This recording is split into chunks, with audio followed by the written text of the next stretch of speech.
Hello everyone, I am on my way to my first chess tournament in a long time. I am going to the Minnesota Chess Winter Open. It's a tournament that will be 5 rounds on Saturday and Sunday, and the format is Swiss format, 90 minutes for each person plus 30-second increment, meaning that we have 90 minutes each person, an hour and a half. And after you make every move, after each move, you're added 30-second increment to your clock. So it will be a slower time control, which I'm excited about. I haven't played slow chess in a long time, classical chess. And I hope that I do alright, It's been a long time, but I think the Road to 2300 series has been helping me get back on track. And the goal is to perform well each time, learn, gain that experience, so that we can achieve our goal of getting the title of National Master. For those who don't know, I only have a USCF, meaning United States Chess Federation rating currently. I do not have a FIDE rating, but my goal is to go to FIDE tournaments pretty soon. I'm looking forward to this tournament.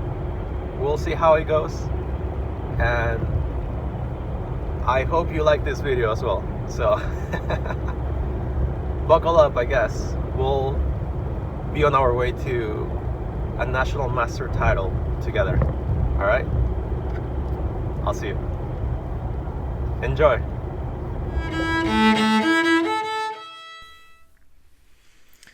So round 1, I was paired against a 2000 rater opponent, and I was playing with the black pieces. And I guess one thing of this tournament is that it's the Winter Open, but it was pretty cold actually. We were in like minus, I don't even know how much Fahrenheit. I don't know, minus 14 something Fahrenheit. So anyway, let's begin with the game. The opening was e4, and what I do against e4, I usually play the c6, the Caro-Kann. For this tournament, I didn't really prepare. I think my only preparation was the Road to 2300 series on chess.com. So we're just going off that. I think it helped me that I've been playing a little bit more frequently. So after d5, knight f3, we go into the Tartakower variation of the Caro-Kann. And I'm keeping the evaluation on here so you can have an idea of what is going on. I mean, obviously, during the games, we don't have an evaluation bar. So we don't know what the best moves are or not, So here my opponent went with knight f3, just bishop d6, all theory. And then my opponent went with h3, preventing bishop g4. And I'll also mention and talk about my thought process, what I was thinking in certain opportunities. So hopefully that's of help to you. So I went bishop f5, and my opponent went with bishop d3. I think like the most common move here in this position is just to either just take the bishop on d3. And apparently the top engine move is just to castle, hanging a pawn there. Well, let's review this real quick. Apparently the top engine move is just to castle. What if they just capture here? Oh, you win it like that. Oh, I actually didn't think of this. I think this is a nice move actually. Because I guess if castles now, you can just develop your knight or something. Maybe knight here. Rooks. Actually, that's a very nice move. I didn't think of that. I don't think I've ever thought of that. So now we know. Now you know as well. Right, so here, I went for this move actually. Queen a7 check. Maybe not the most accurate move because now they just have bishop here. But I went for this takes, and then bishop f4 idea, which obviously drops the bar and like it's better for the white pieces. But my idea was that after my opponent castled, I will just capture here with check, and then now we have a weakness on e3. So my thought process was I'm creating a weakness here, but after castles, my opponent just went up, and I just developed my knight. So keep in mind that, well, we're starting with a rating of 1649, and my opponent is a 2000 rated opponent, you know, over 300 points over than me, so 350 points higher than me. So here I just developed my rook, going for that pawn on e4. My opponent has to protect it. Now I just bring my other rook, just following principles of chess, right? Just develop the rooks, connect them, have them in like open files, and at least trying to go for some targets. And my idea now is that now I have a move like this, like 95. If my opponent doesn't do anything, let's just say king b1. Now my plan is to go knight here, you know, let's say king b1, knight here to e5. If pawn captures, I just take the queen. You know, if knight captures, I can capture the pawn, and the pawn cannot take because I just win the queen, right? So that's the thought. So my opponent just moves out of the way, and I just go with queen a6. My plan here is that now I'm targeting this pawn. He would have to lose some time, and now my idea is to move the knight to b6. So here my opponent went for that move, obviously defending, and then I just go for my plan of knight b6. I just want to get rid of the queens to try to go for a draw at least, you know. So my opponent goes with rook g1, rook hg1, and then I go for a queen trade. But my opponent obviously doesn't want to trade queens. But now I have this idea of queen b5. Queen b5, now I have plans of maybe going like this, and have some big threats of checkmate or win something. My opponent goes for g5, and here, now that I'm thinking about it, let's see, so we have, I was saying like if this, there's no problem because they always have just queen c3. That's what I thought. So it doesn't really work. But after some time, so here I have to calculate different lines, right? So if I capture with the pawn, they can try to capture with the rook, and my queen is getting attacked, right? So not the best. So I went for this, actually the best move, right? This f5 is the only move to give some advantage to the black pieces. Right now, we're minus 0.7, minus 0.6. So now we're having a good advantage. My opponent pushed the pawn forward, and here I have to find one of the only moves. I mean, apparently like knight c4 is very good, but I went for this move, c5. c5 is a nice move. My opponent goes with queen there on c3. And here I just went for captures. Let's see what the best move is. Here it says c4 is the best move.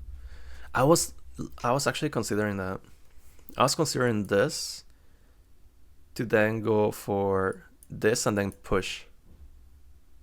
I was really thinking about c4. So c4, even maybe this attack. No, I was actually thinking c4 and then my idea of knight here, and just push the pawn forward to either have this idea and then my knight can even hang out on b2, or just have some plans of attacking, you know. But here I just simplified, and after knight takes, I went for the trade with queen c4. And this is a bad move because I didn't think of this at first. For some reason I thought that we were equal amount of pawns. I'm not sure why I thought that we had the same amount of pawns. So here the best move, and I really thought about this, was just queen d7. Just queen d7 is just totally fine. Queen d7 is the only move that protects the pawn and gives an advantage to the black pieces with minus 0.8, almost minus 0.1, or sorry, minus 1. So I'm not sure why I didn't do that. I thought a lot about this move, but I didn't do it. And I was thinking like maybe this, what if they go, I guess they cannot go here. Oh, they cannot do this because it doesn't matter. And now I can even go for this idea of capture, because if the knight takes, I can just give a checkmate to them, right? So that doesn't work for them. So I should have just gone for that. I think like after a move like this, there is the best move like knight f3 or something. And here if I want, I can just even push g6. and that's totally fine. Maybe give me some advantage away, but I think we're fine, you know? I think like one of the best moves here is just going with a move like just rook e6, and then bring in the rook to c6 and go for the pawn here. Now I'm completely fine. But I'm not sure why I went for this move. Although we have a lot of time to think, for some reason in my head I thought that we were equal amount of points, and I saw my opponent capture this pawn. I capture the queen, destroy the structure. We're still having some slight advantage despite being down a pawn. And here, I'm not sure what the best move is according to the computer, but I went for knight here to attack this pawn. My opponent finds knight d6. I captured. Trying to calculate now. Yeah, I just captured the knight. Captures, and I went for... Oh, I think here the best move is to go rook e6. Wow. So I captured the rook with check, and here it says king f8. That's what I did. I went for king f8, so it should be a draw. And after rook here, it says to go b6, but I capture this pawn. And after this takes, apparently I have to just go a6. But I'm not sure, like, again, as I mentioned, I thought that we had the same amount of pawns, and I didn't even count the pawns. I didn't bother counting the pawns, but I went for this check, which just is a bad move. I should just go for a6, and then go for, I think a6. If I push here en passant, and then rook f6, and maybe I can go for this idea and bring my king this way. That could be a plan. And maybe try to go for this pawn and allow my other pawn to be pushed. Maybe that could be a plan for a draw. And the computer says there's like different ways to go get a draw, but this is not the way at all. I went for this after takes. My opponent went up, and I just also started going this way. So my opponent is a 2000, and here I just played the wrong idea. Here, then I thought I have to go for, I should have gone for f5 or something. So f5 is one of the ways to keep some not huge advantage for the white pieces, because here if they capture, I can capture back with the king. That's what I thought afterwards. I thought I ruined everything. And then I don't think they're in time for this, because now I kind of start going with just move the king closer to everything, and then have this pushes, you know, push, and then just go for this approach. So I would have to go, I would go to the right side, but I have a majority here. I should have gone for this approach. After I made my move, I thought, crap, I should have thought more about this. But I was getting down on time too, so I just went for this idea, and that's just totally losing because it's a losing endgame. I didn't prepare this, and if I do the f5 now, I would just split my pawns. And I just went for this, but it's too late because I'm splitting my pawns, and that's just totally losing because the h pawn is very, very forward. My opponent can even give away his pawn. And after all this, I'm not in time by 1 tempi, because here just check, and there's no way that I can stop the checks, because every time I go behind my pawn, my opponent just brings the king forward, and whenever I move my king, there's more checks or pins, and after my king goes back behind the pawn, then the king moves forward. So that's a good technique to keep in mind for your games as well. So my king moves, check, king goes forward, king a1, check, king moves forward. And now here that's just mate, because there's no other moves that I have. So that was just mate. Unfortunate, but now thinking back, I had opportunities, right? So it was just defending my pawn with a queen, and we're fine. If anything, we can get a draw, right? But we're winning. So the idea is that for those types of situations, I am a positional player, so I should have thought positionally instead of going for the trade, and should have just made sure that I'm counting how many pawns we have, or I had, and just going for on the defense a little bit, right? Because my opponent was overextending. So it's alright, you know. The first round of the tournament against a higher rated opponent, you know, and we did alright. We had a winning position at one point, so it's just for next rounds for other tournaments in the future. Just keep in mind that we need to keep our cool, think a lot, and take our time. If we have to get out of the board for a second and walk a little bit, we should do that, right? I should do that too. And because I know there are different styles for people on how they like to play their tournaments. Some people like to walk, other people like to just stay on the board. I like to stay on the board the whole time. So right now you have a clip of me. I'll share with you the clip of me just being in the car talking about my thoughts of each of the rounds. So I hope you like this little clip, and let me know how you like the video, and I will see you on the video on round 2. The good thing about analyzing your games is that for the next games, if you come across similar positions, now you have some good ideas and suggestions from the computer that you can apply for your own games, and hopefully get some like consistent advantage and not just lose your advantage for no reason. Yeah. So, well, we tried against a high-rated opponent. Since I am one of the lower seeds, because the majority of players here are like over 2,000, and then a lot of 1900s and 1800s. I'm thinking that the goal for this tournament will be to at least win a couple games, because those wins will boost my rating by a lot, because I am an underdog in this tournament. So not many expectations, just play good chess.